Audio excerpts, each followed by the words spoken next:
You ask Tiger to solve. This deals with linear equations with one unknown.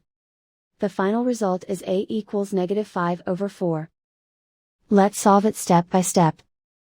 Simplify the expression. Group like terms. Simplify the arithmetic. Group all constants on the right side of the equation. Subtract 5 from both sides. Simplify the arithmetic.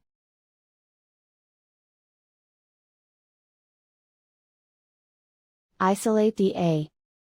Divide both sides by 4. Simplify the fraction. And so the final result is a equals -5/4.